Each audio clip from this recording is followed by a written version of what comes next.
Good afternoon. It's 5 o'clock. We will get started, and the moment of silence and Pledge of Allegiance will be led by Ms. Bounds. Please stand for a moment of silence in the pledge.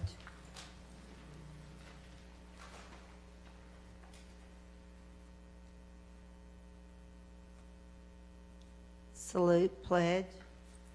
I pledge allegiance to the flag of the United States of America and to the republic for which it stands, one nation, under God, indivisible, with liberty and justice for all.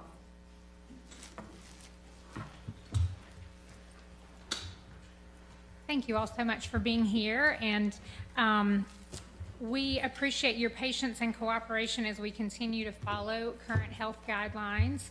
I wanted to just kind of remind everyone why we're meeting here in this building rather than across the street in the main assembly room. We moved over to this building because the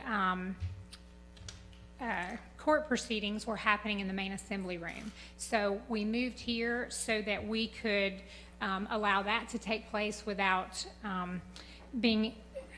without disrupting that process.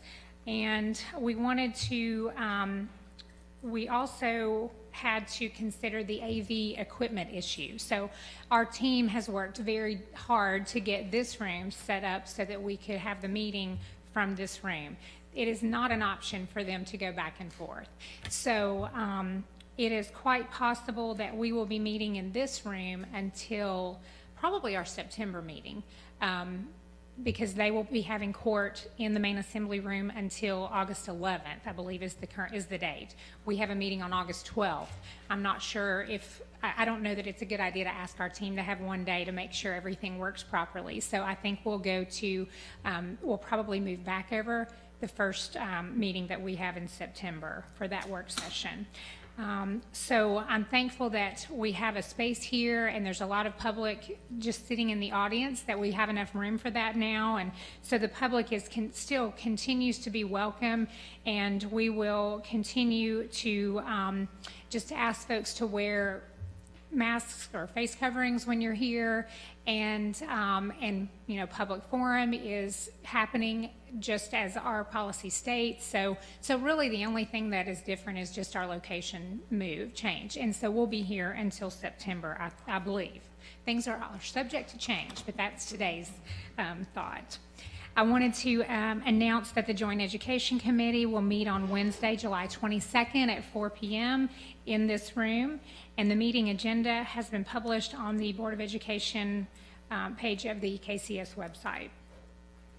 As we announced in June, our 2020-2021 student representative is Abigail Lee from S&N STEM Academy.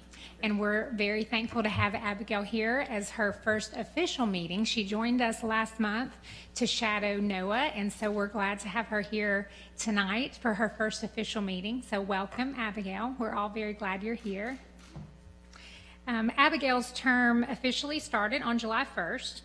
And last year, she served as the executive treasurer of the Student Government Association, as well as the TASC East Tennessee Regional Workshop host.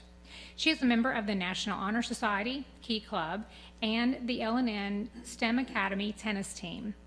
Abigail is the co-founder and vice president of HOSA at the Academy, and she also serves on the Two Rivers Church Student Leadership Team, Youth Leadership Knoxville, and the STEM support team and STEM support staff.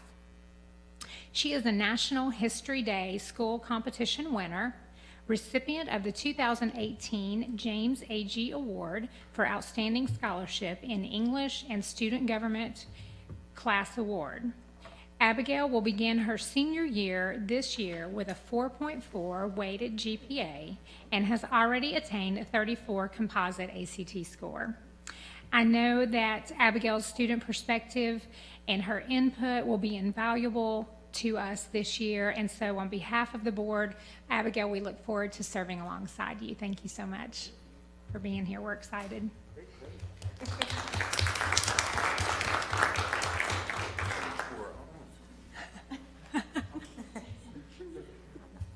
Impressive. Tony was right there. Very impressive, very impressive. So, okay, with that, are there any changes to this meeting agenda? Okay, do we have a motion to approve? Motion to approve. Okay, we have a motion by Mr. Norman, a second by Ms. Hill. Any discussion? All in favor? Any opposed? Motion carries. And I will note that Ms. Owen is running a few minutes late, but she will be here. I forgot to mention that. Okay, Mr. Superintendent, it's your, we will have your report now. Yes, thank you, Madam Chair, members of the board. Have a few updates for you this evening. First, I'd like to thank everyone who provided feedback, questions, and guidance as part of our planning process for reopening. I'm very grateful for the thousands of people who responded to our survey, the dozens of teachers, principals, students, parents, and nonprofit partners who participated in our focus groups, and the leaders who served on our community task force. Your input has been essential, and we're very thankful for your participation. Second, I'd like to remind everyone that I will present the district reopening plan at next week's Board of Education meeting at 5 p.m. on July 15. As always, that meeting will be streamed on our website, knoxschools.org/KCSTV. Also want to give a little bit of information about our communication and decision-making process going forward. I know our students, families, employees have many questions about topics including social distancing and masks, our virtual learning option, special education, transportation, deployment of Chromebooks, student, teacher, and staff safety, and what happens if a member of our school community, students, teachers, community test positive for COVID-19, among other things. I expect that many of those questions will come up when I present the plan at next week's board meeting, but for those who are unable to watch, we will be sharing the complete reopening plan at our website, knoxschools.org, immediately after the meeting. We'll also reach out to families directly with a summary of the plan through voicemail and email. On our website, we will provide summary documents and FAQs on a variety of specific topics with the goal of anticipating questions from our community and providing answers to those questions. We will also be using our social media feeds, particularly Twitter and Facebook, to raise awareness and answer questions. As I have said before, our hope is to return to an in-person school setting this fall, if we can do so while reasonably protecting the health and safety of our students and staff. At the same time, we will provide a virtual option for students who are not comfortable returning to school. There will be many challenges, and I acknowledge up front the process may not work perfectly on day one, so please be patient with us as we work toward reopening. Please know that our educators, principals, and central office staff are working extremely hard to make sure the work of teaching and learning goes full speed ahead this fall, while also protecting the health and safety of our students, staff, and families. Over the next few weeks, you'll be seeing the hashtag KCSTogether in many of our communications. We're hoping that hashtag serves as a reminder that the work of education is a shared mission. Particularly during these historic times, we need every member of the KCS community to come together and join us in this work. I know the people in our community are resilient, resourceful, and compassionate, and those traits will serve us well as we tackle this new challenge. I'm very honored to serve as your superintendent, and I look forward to the opportunities ahead of us. So, Madam Chair, members of the board, this concludes my report for this evening. Thank you. Thank you very much. All right, and now we will refer to our reopening task force report with Mr. Jerry Askew. Come forward, and we are ready to hear your findings from the task force. Very good. Thank you, Madam Chair, Mr. Superintendent, members of the board. Thank you so much for giving us the opportunity to participate in this very, very important endeavor. I will be brief as I summarize our deliberations. First, let me thank our task force members, Reverend Sam Brown from the 1st District, Dr. Joan Grimm from the 2nd District, Ms. Melanie Craig from the 3rd District, Mr. Jonathan Fortner from the 4th District, Ms. Susie Carr from 5th District, Ms. Michelle Pickler from 6th District, Mr. Rob Cummings from the 7th District, Mr. Steve Hunley from the 8th District, and Mr. Brandon Gillenwater from the 9th District. Some of them may be here, some outside. Okay. I hope you'll thank them for their time. As you know, Knox County Schools sent out a survey to approximately 77,000 parents, students, teachers, and administrators, and conducted focus groups with those same stakeholder groups, plus one group of children and youth serving partners. Approximately 30,000 surveys were completed, 82% of which were completed by parents. This is a testimony to the gravity of the decisions that you will have to make in the coming days.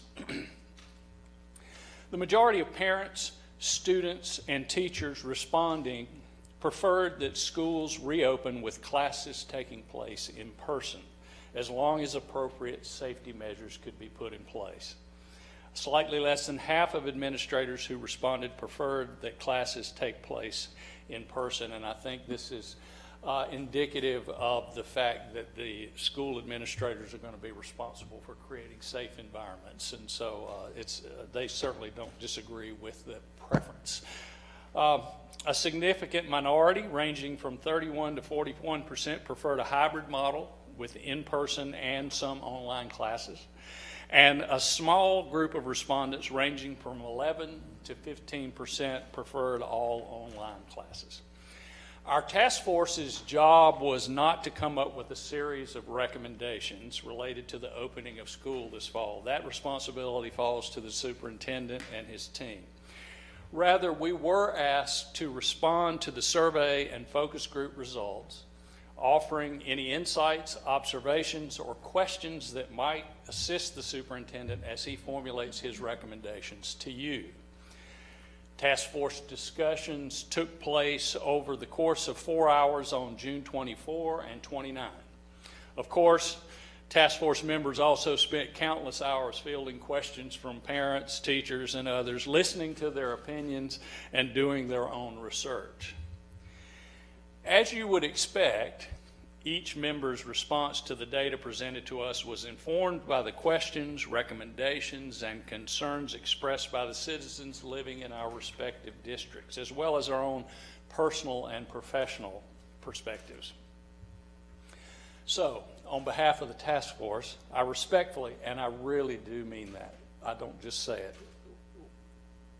it, I can't imagine the weight of the decisions you're having to make soon. So when I say respectfully, I really mean it. I respectfully offer the following observations and insights. In our view, there is no substitute for in-person, in-class teaching and learning. The relationships between students and their teachers and among students themselves are central to the learning process. We all want our children back in school.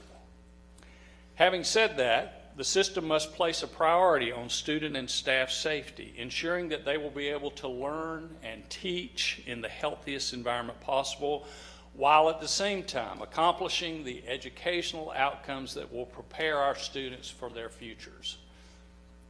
This will entail more than anything else a balancing of risk and acknowledging that there are no risk-free options available to us. I want to say that again. This will entail more than anything else balancing risk and acknowledging that there are no risk-free options. In making this observation, we also acknowledge that there is no one-size-fits-all way of addressing safety concerns throughout our system. A host of factors will require that each school create its own plan to accomplish system-wide learning and safety goals. The hard lesson of this pandemic, which we are slowly learning as a culture, is that while we all want to return to something approximating normal, the COVID-19 virus is opportunistic and frankly really doesn't care what we want. Therefore, decisions related to the form of reopening the board adopts should be based on science and data to the greatest degree possible. The risks associated with COVID-19 differ with differing age groups, from toddlers to senior citizens. According to the journal Pediatrics, children are the least likely to become infected, spread the disease, or suffer severe symptoms. While the physical health of our students and their families is top of mind for us all, we must acknowledge that there are also significant psychosocial health risks associated with remote learning. Likewise, when developing strategies for creating safe in-person environments, we must make certain that we have age-appropriate expectations. For example, it is highly unlikely that our youngest students will be able to wear masks all day or practice social distancing. So in developing our plans, we must be able to answer the questions. What steps will we take to mitigate the risks that occur when safety protocols designed primarily for adults are just not practically feasible? We are blessed in Knox County to have an excellent health department, and we all hope that the school system will continue to work hand in hand with Dr. Buchanan and her colleagues as we plan our return to school. This will be especially critical as the system devises public health benchmarks to determine the form initial school opening will take and the potential changes in delivery systems as we move into colder months. Given the dynamic nature of the public health crisis we are facing, the system must develop multiple plans for multiple contingencies, all focused on guaranteeing uninterrupted teaching and learning regardless of the status of the pandemic or the changes in any given student's circumstances. Our students lost valuable learning time last semester when we were forced to close our schools, and we must do all we can to avoid a repeat of that situation in the future. The task force says this, though, acknowledging that there is a gargantuan task ahead of us as 60,000 students create 60,000 individual situations. Issues of equity across the system must be addressed. If future circumstances dictate that online learning is the only option for a period of time, or if a hybrid model of reopening is adopted, access to broadband service must be in place for all students. Assuring this will require extraordinary steps prior to schools opening and may involve unprecedented cooperation among sectors. If broadband cannot be made universally available, we must find ways to serve those children without it rather than shutting down the whole system for all. If remote learning becomes necessary, care must be given to developing strategies to address the requirements of our most vulnerable populations, including those who are medically fragile, have developmental challenges, have special health care needs or disabilities, or are English language learners. Of all the conversations I've had with parents, and there have been many, those related to students with special needs have been the most fraught with anxiety. If at any time online learning becomes a necessity, it is imperative that teachers have the skills and the technical support necessary to carry out their responsibilities. In the weeks remaining before school opens, teachers must be given the opportunity, the resources, and the encouragement to develop these skills. On a related matter, we must acknowledge that the pedagogy for in-person and online teaching is dramatically different, creating extraordinary burdens on teachers if they are expected to manage students both in the classroom and at home simultaneously. Detailed plans should be developed related to what happens if a student, teacher, or staff member becomes infected with or is exposed to the COVID-19 virus. In fact, developing a plan for dealing with a student or staff member who has actually contracted the disease may be easier than doing so for a student or staff member who has only been exposed. Plans must be put into place to address those parents who simply do not feel safe sending their children to school, but who may later change their minds based on changes in the status of the disease and its spread. This will require a review of policies related to how and when students are allowed to move back and forth from remote to in-person learning environments. While it is seemingly impossible to achieve desired social distancing on our school buses, plans need to be developed to mitigate the spread of the virus while children are being transported to and from school. We must make certain that our partners, such as after-school child care providers, and others who will be expected to provide services if children cannot be in school, are provided a place at the table as plans are being made. We hear a lot about the need to reopen our economy. The truth is that our parents will not be able to return to work if they don't have a safe place to leave their children, and our children and youth serving organizations will play a key role along with the schools in ensuring that our educational and economic goals are accomplished. In particular, we will need to consider how we will prepare these partners to support our online efforts in those instances where parents must go to work, leaving their kids in a child care facility. While reopening the economy cannot be the school's primary concern, we do need to acknowledge that both online and hybrid models place a special burden both on parents who work outside the home, particularly single parents, and on the child care and youth serving organizations that parents will depend upon if they must go to work. And finally, if you don't hear anything else from the task force, I hope you will hear this. Communicate, communicate, communicate, and then when you're finished communicating, keep communicating with our parents, our teachers, and myriad other stakeholders. There is nothing more important to our parents, our teachers, and our partners than the well-being of our kids. And ambiguity is the enemy. In my own doctoral research 40 years ago, data revealed that in challenging circumstances, ambiguity is the single greatest source of stress for all concerned. People can handle almost anything if they know it's coming.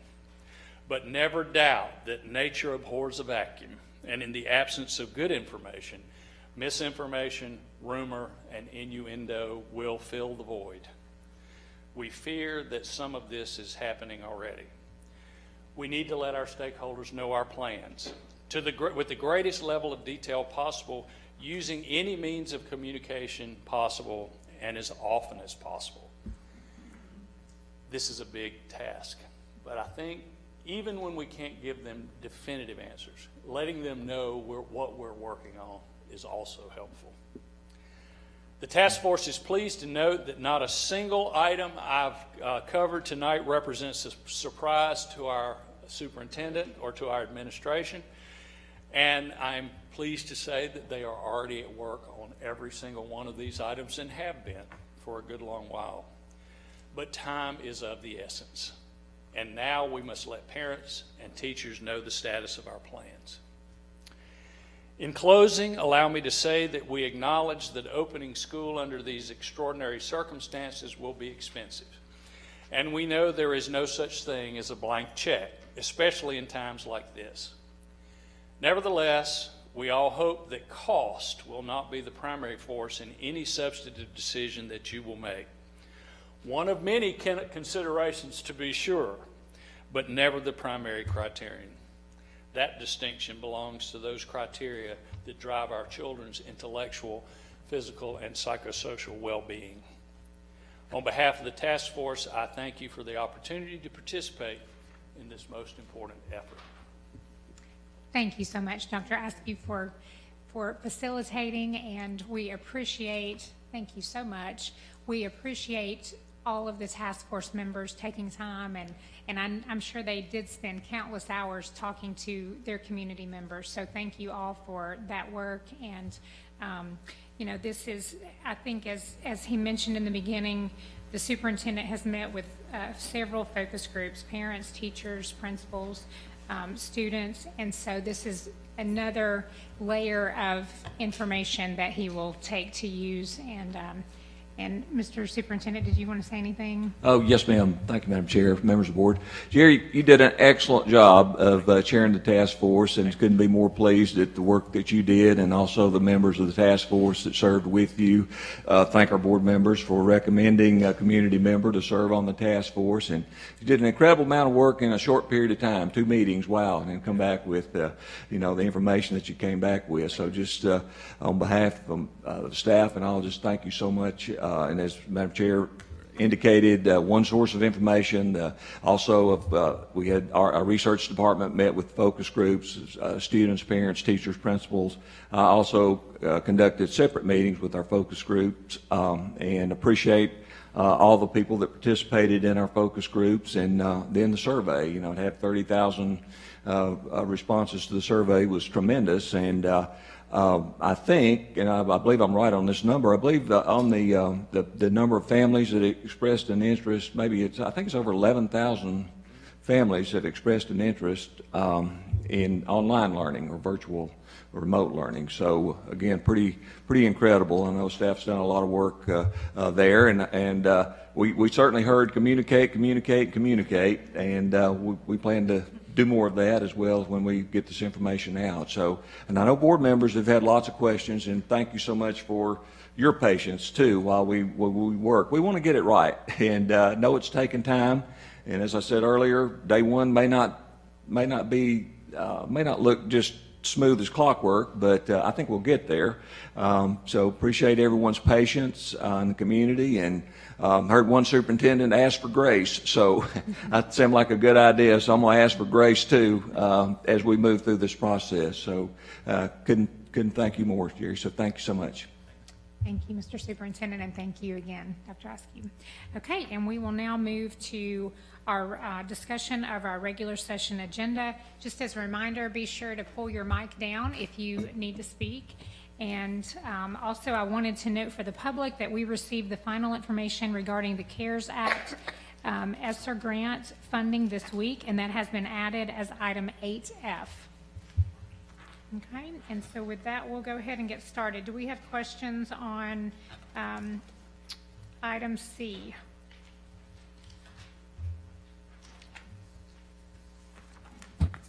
Okay, items, contracts 1 or 2?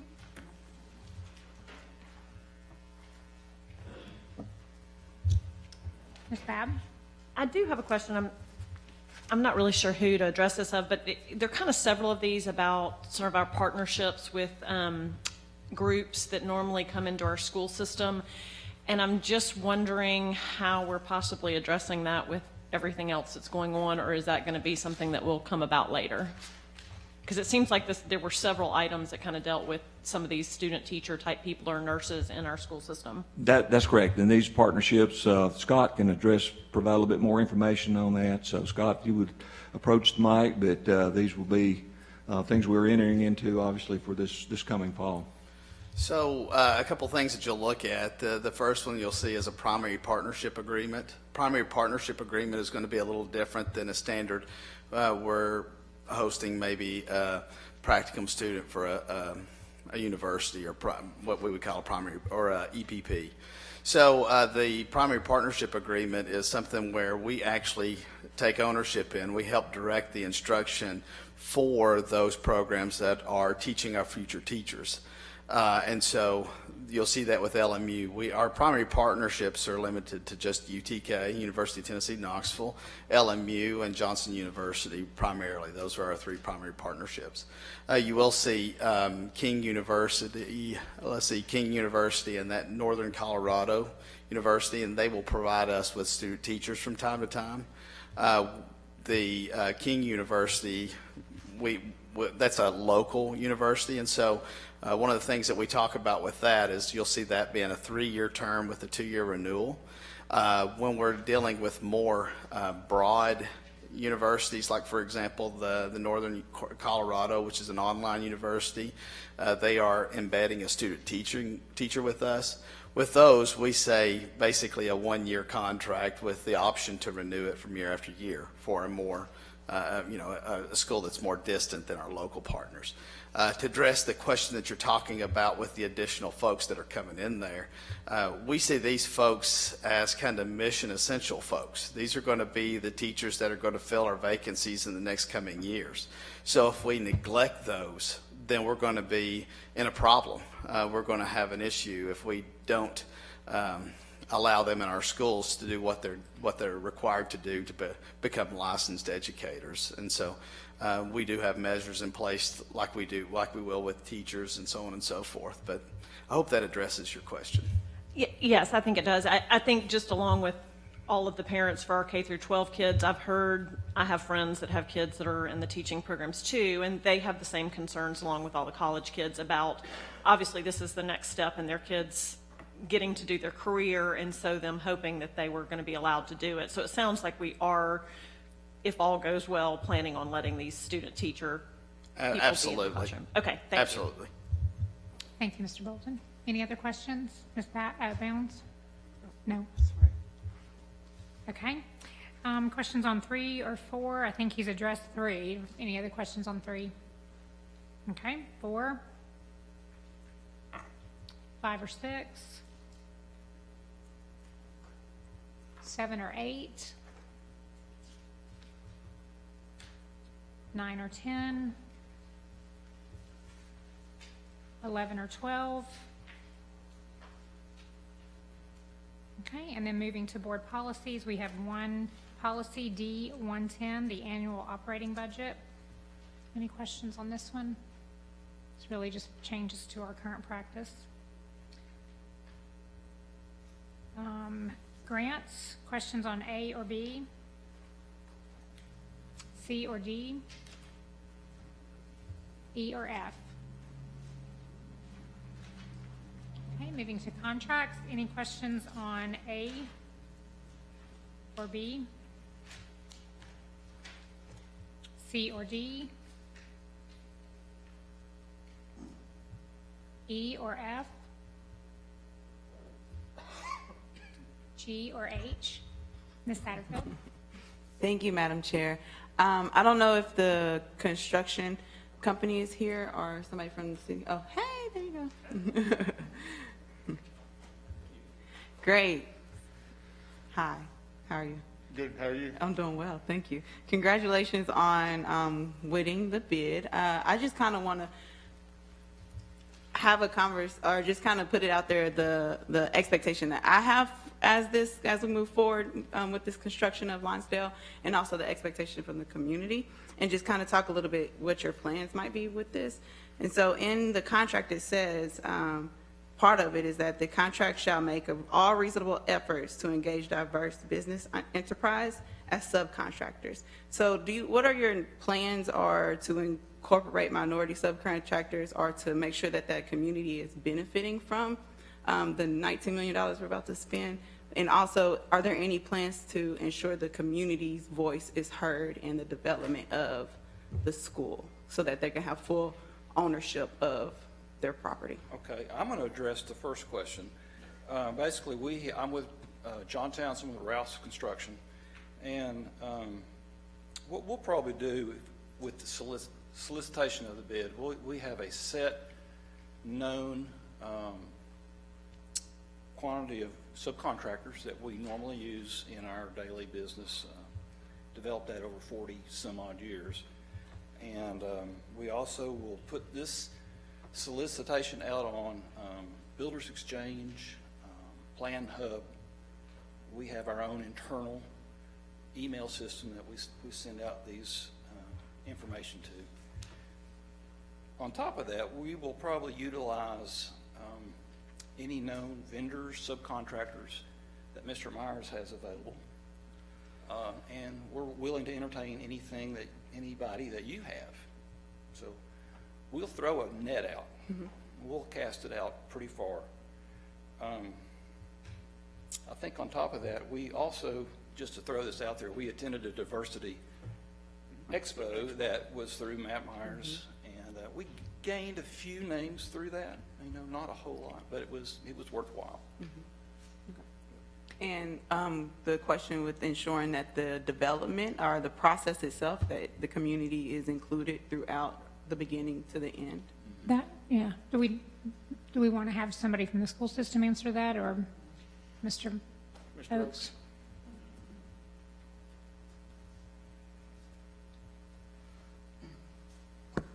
Our intent, and we've had some discussions with the city as well on this, because they are another partner, in this project. Our intent is that once there is a initial design, is to take that back to the community and let them take a look at it and make whatever comments they want to make, and then if we can, adapt those or work those within the constraints that we have, that we would include that in the process and then bring that final design back to the board for approval. Thank you. I just want to say that I'm grateful that we were able to get to this point. We handled it well on the board side, and as we pass it off, we want to make sure that we're continuing to handle it well and that the voices are heard in that community. So that's all I ask. Thank you. Thank you. Okay, any other questions on that item or item H? Okay, moving to regular agenda items. Any questions on A? Any questions on B? C? D? Mr. Norman? Thank you, Madam Chair. Don't know who'd ask this about. The word eminent domain is kind of an interesting phrase to a lot of people. I just wanted to hear some description of what's going on there. Mr. Oakes? I'll start, and then I'll let the law director dig me out of the ditch when I run into it.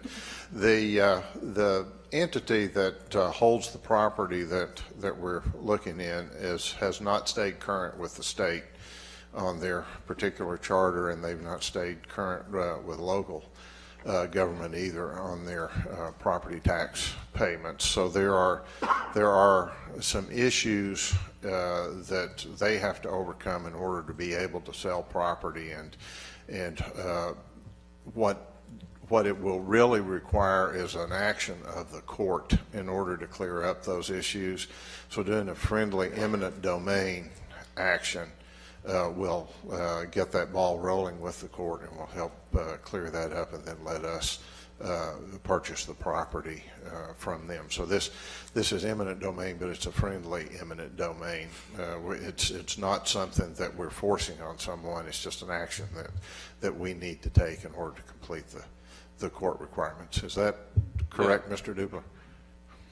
Mr. Dubler, would you like to weigh in? Thank I think he's going to correct you on something. Thank you, Madam Chair.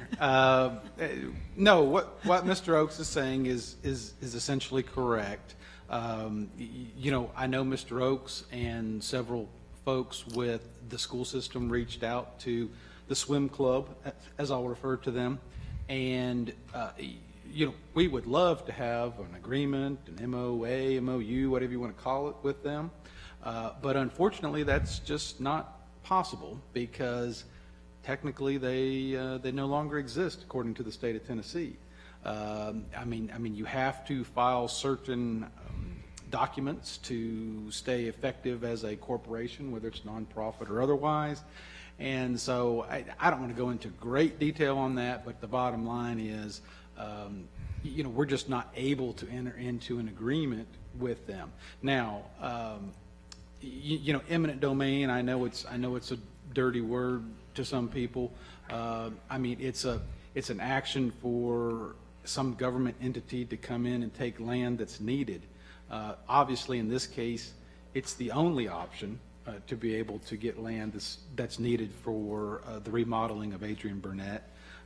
And the swim club folks have been made well aware of the situation, and whatever money is paid, and there will be some reasonable money paid for the property, that will be paid into court, and then that it will be held for the swim club for them to hopefully get their organization in order and get right with the state, so to speak, and then be able to acquire the money and do what they need to do. So nothing has been done in an underhanded fashion, and again, this was really the only option we felt like we had to get this done. So I do like Mr. Oak's characterization of a friendly eminent domain, although that's rare, but it's applicable in this. Never heard of it, but I'm glad you used it. Okay. Thank you, Mr. Oakes. Yes. Thank you, Mr. I did have a couple other questions maybe here, Russ. So it's a community pool organization, and it's still functioning? It's functioning as an organization, but it is not an organization recognized by the state of Tennessee. Okay, but the pool is still functioning? Yes. Still, they got Yes. swim teams or? I don't know, what the, Okay, There- but people are coming and getting in the pool? that's my understanding, yes, sir. Correct. But That's let correct, and we're me not- lay this out. We're not buying the Go ahead, pool. yeah. The pool, there are three basically pieces of property there. There's the pool property, then there's a piece of property that's basically vacant except for a tennis court that's disused on it. And then there is an open piece of property that they own that is basically under a power cut. And it's the latter two pieces of property that we're looking to pick up from them to help us with our back drive for the new school that we're designing. So it's not property that they're particularly using, or even property that might be usable for further development because of the location of the power cut. Good. Thank you. Ms. Bounds. Oh, it's okay. I was just going to answer. Yes, I was out at the pool 2 days ago. It's open and functioning, but that is not part of it. They just wanted to retain the pool and were willing to give, well, not give, but sell the other part to the Knox County schools. Okay, thank you. Okay, and the last item is our board annual calendar for 2021. You'll notice that it follows our typical pattern to allow the first Wednesday as work sessions, and the second Wednesday of each month at 5 p.m. in the main assembly room for our regular session meetings. A couple of the dates have shifted around to accommodate school being out and that kind of thing. We do have quarterly workshops on here, and also the April 28th meeting will be our annual budget meeting, where we'll approve the budget, and that will be held in lieu of the April quarterly workshop. And I've left on I asked Ms. Coatney to leave on the 2-day annual fall retreat for September 23rd and 24th. And we talked about, should we split that up and do a day in the fall and a day in the spring?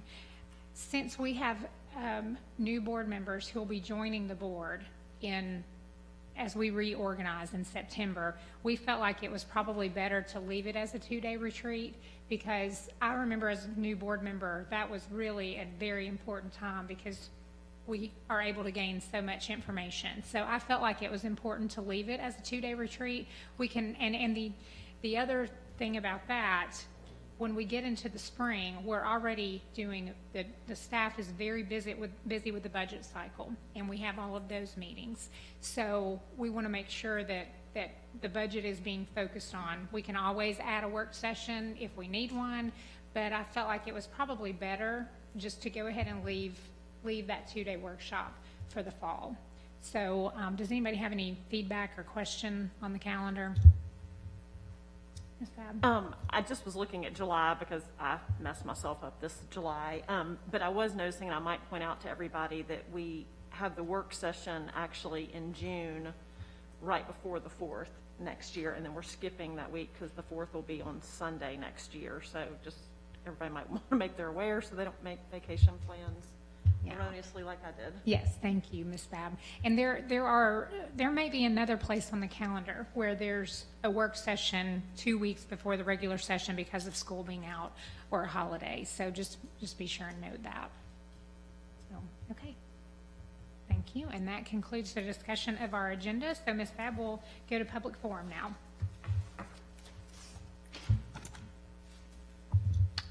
Tanya Coates.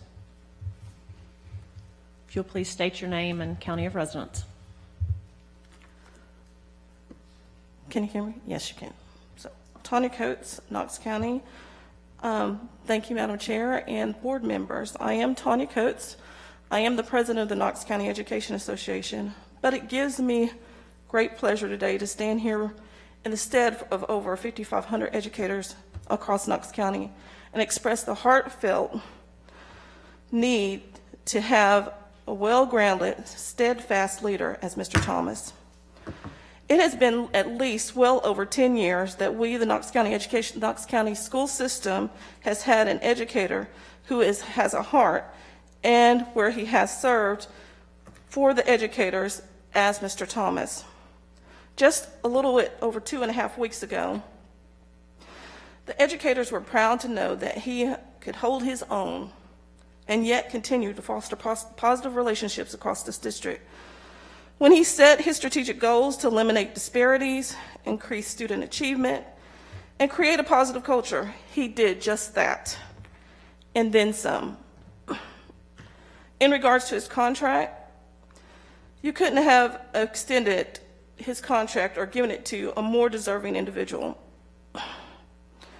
In regards to reopening schools, I believe Dr. Askew, I'm going to step over because he used to be my dean, snuck into my speech because I said the same thing. I had to sit and edit it and say, communicate, communicate, communicate, and be transparent. It doesn't matter what the choice is, or as long as one is being communicated to everyone. I know that the superintendent may believe that he's listening to some deja vu right now. Pointing fingers never helps any of us. Nevertheless, Dr. Askew, however, did not touch on the many educators that have been in contact with us, the Knox County Education Association, the sole partner in representing the educators in Knox County, as it relates to the Professional Educators Collaborative Conferencing Act, which you have gone into agreement with us. When we call on the superintendent, he answers. Now, we might not agree on everything because, as you know, everything is not agreeable. But he also gives us the opportunity to express concerns that educators are continuously worrying about the safety of students, their families, the communities in which they teach, and themselves. So all I can say for you as the board, you got you a good one. And I want to thank you, Mr. Thomas, for taking the time to listen to us when we do call. But also know that educators are worried senseless without the communication. It will be impeccable for us to do that, as we cannot wait any longer until July 15th comes. Thank you. That concludes public forum. Thank you, Ms. Babb, and we'll move to board forum. We'll start with Ms. Christie, Mr. McMillan, Ms. Mounds, Ms. Hill. I just would like to say that I know a lot of people are watching tonight and may be disappointed that more issues were not addressed. And I hope everyone heard our superintendent when he made it very clear that we would have a full plan next Wednesday. I know the waiting is hard, but please, please know that as soon as one issue is addressed, it creates 2 more. Or 15. Or 15, yeah, which is exactly, I know what our leadership team has encountered, and so it literally, it's like the virus, it continues to grow. Again, I appreciate the patience of teachers and parents and kids. I know it has been hard. Please, please just hang a little longer, and I promise you that a good plan will be put out. Thank you, Ms. Hill. Ms. Babb? Ms. Lee? Ms. Satterfield? Ms. Owen?